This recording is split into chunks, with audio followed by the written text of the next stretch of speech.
Շնորհակալ եմ կառավարության հարգելի գործընկերներ, հարցս ուղղում եմ Հայաստանի Հանրապետության վարչապետ պարոն Նիկոլ Փաշինյանին, չգիտեմ, գուցե լավ եղավ, որ ես հարցս պետք է ձեզ ուղղեմ Տիկին Գրիգորյանի հարցից հետո, պարոն վարչապետ, անշուշտ խիստ կարևոր են Հայաստանի Հանրապետության ներքին եւ արտաքին քաղաքականությանը վերաբերող ցանկացած քննարկում, որոշում, պայմանագրի նախագիծ կամ արդեն վավերացված պայմանագիր, բայց այս օրերում եւ ընդհանրապես տարածաշրջանում եւ աշխարհակաղակական process-ների համատեքստում դրանցից երկուսը խիստ առանցքային են, եթե չասենք ելակետային, հատկապես Հայաստանի Հանրապետության համար։ Այսօր խաղաղության համաձայնագրի կամ պայմանագրի վերաբերյալ բազմաթիվ հարցեր հնչեցին, սա գուցե նույնիսկ լավ է, այսինքն հանրության յուրաքանչյուր ներկայացուցիչ հետաքրքրված է խաղաղության պայմանայնիվ, եւ այս հարցում կուզեի ձեր, մեր եւ մեր նիստին հետևող քաղաքացիների ուշադրությունը գրավել, հատկապես ընդդիմության կողմից տարածվող մի թեզի շուրջ, որ ասում են, թե այս պայմանագիրը հերթական կապիտուլյացիան է, ընդհանրական գնահատական են տալիս, որ սա մի հրաշալի փաստաթուղթ է ի օգուտ Ադրբեջանի եւ մի խայտառակ փաստաթուղթ է ի վնաս Հայաստանի Հանրապետության։ Եթե մենք դիմում ենք պարզ տրամաբանությանը, ապա ըստ երևույթին պետք է որ Ադրբեջանը շահագրգռված լիներ 1 րոպե շուտ ստորագրեր այս փաստաթուղթը, այնինչ իրականությունը դրանից մի քիչ տարբերվում է։ Իդեպ մեր ընդդիմադիր գործընկերները այս թեզը տարածելուց անմիջապես հետո չեն մոռանում ասել, որ փաստաթղթի վերջնական բովանդակությանը ծանոթ չեն, բայց չեն ալարում եւ այնուամենայնիվ իրենց քաղաքական դիվիդենտներ հավաքելու process-ին համահունչ ինչ-որ թեզեր են շարունակում եւ երկրորդ թեզը, որին կուզեի անդրադառնալ, պարոն վարչապետ, դա միջազգային ատյաններից հայցերի հետ քաշումն է, այս ամբողջ աղմուկի մեջ հանրությունը լսում է հետեւյալ միտքը, որ Ադրբեջանը չունի միջազգային ատյաններում հայտեր, այլ միայն Հայաստանը ուներ եւ դա զիջում է միակողմանի եւ մենք հետ ենք քաշում։ Պարոն վարչապետ, կցանկանայի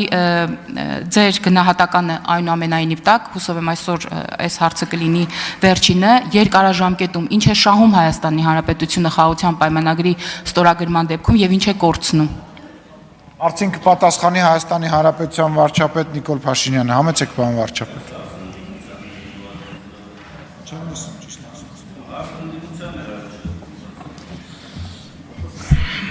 Շնորհակալ եմ հարցի համար, Տիկին Ստեփանյան։ Գիտեք, ընդհանրապես կա հետևյալ նրբությունը եւ այս հարցու պատասխաններն էլ ինչի մասին էին, որ ընդդիմադիր падգամավորը իմ նախորդ ուղերձներից մեջբերումներ անում, ես էլ դրան արձագանքում էի։ Հասկանում եք, ամեն ինչ կախված է նրանից, թե որն է մեր հայեցակարգը, որն է Հայաստանի Հանրապետության մասին մեր պատկերացումը, մեր ապագայի մասին մեր պատկերացումը։ Այս խոսակցությունը սկսել է էլի այս ամբիոնից, երբ որ ես 2023 թվականին առաջին անգամ խոսել եմ իրական Հայաստանի հայեցակարգի մասին։ Եվ այդ պահին, երբ որ խոսել եմ, եւ հիմա էլ հանրությանն եմ ներկայացրել իրական Հայաստանի գաղափարախոսությունը, դա ինչով է կարևոր, որ մենք ըստ էության կողմնորոշվենք, ինչ որ չափանիշ ունենանք, ինչ որ բան գնահատելու, դա լավ է թե վատ, դա ճիշտ է թե սխալ։ Սրա մասին է խոսքը։ Որովհետեւ այդ բանավեճը անverջ կլինի, եթե մենք չունենք ուղենիշ, եթե մենք չունենք չափանիշ։ Եվ այդ ուղենիշին համապատասխանով ես էլ եմ ուզում կամ նաև մի հատ ուրիշ բան, որ մեր ընկալումը եւ որ ես երբ որ ասում եմ, որ խաղաղության համաձայնագրի տեքստը Հայաստանի շահերին մինիմալ անհրաժեշտ մինիմալ շեմը անցնում է, սա չի նշանակում, որ Ադրբեջանի պարագայում հակառակը պետք է լինի։ Որտեւ երկու կողմ են այդ ստորագրողները։ Եթե կողմից մեկը համարի, որ իր շահերին չի համապատասխանում, չի ստորագրի։ Ես ասում եմ պատրաստ եմ դա ստորագրել, նշանակում է ես ասում եմ եւ մենք համաձայնվել ենք Ադրբեջանի հետ այդ տեքստի շուրջ։ Դա այդ համաձայնեցումը ինչ է նշանակում, որ երկուս էլ ասում են մենք համարում ենք, որ մի մինիմալ շեմ կա առնվազն շահերի, որոնց համապատասխանում է։ Ինչ կկորցնի խաղաղության պայմանագիրը չստորագրելու դեպքում Հայաստանի Հանրապետությունը։ Խաղաղության բացակայության դեպքում ինչ կկորցնի։ Գիտեք ինչ է այնքան անկանխատեսելի բան է, իսկ խաղաղության դեպքում ինչ կշահի։ Սրա մասին է խոսքը։ Սրա մասին է խոսքը եւ այդտեղ ես չեմ կարծում թե մեծ բարդություններ կան այդ հարցը քննարկելու համար։ Մենք պետք է հասկանանք ի վերջո մեր ուզածը ինչ է։ Մենք պետք է հասկանանք մեզ համար Հայաստանի Հանրապետությունը ֆորպոստ է թե ֆորպոստ չի։ Ընդ որում ֆորպոստի ընկալումը դա արտաքին բան չի։ Էլ եմ ասում Հայաստանի Հանրապետությունը մեզ համար ֆորպոստ է ավելի մեծ հայրենիք ունենալու համար, ավելի մեծ պետություն ունենալու համար, թե Հայաստանի Հանրապետությունը այն պետությունն է, որը մեր երազանքների պետությունն է։ Իմ ընկալումը այն է եւ մեր ընկալման տրանսֆորմացիան այն է, որ սա մեր երազանքների պետությունն է եւ մենք մեր երազանքների պետությունը այստեղ այս ինքնիշխան տարածքում պետք է շարունակենք կառուցել։ Այս է ամբողջը։ Արձագանք։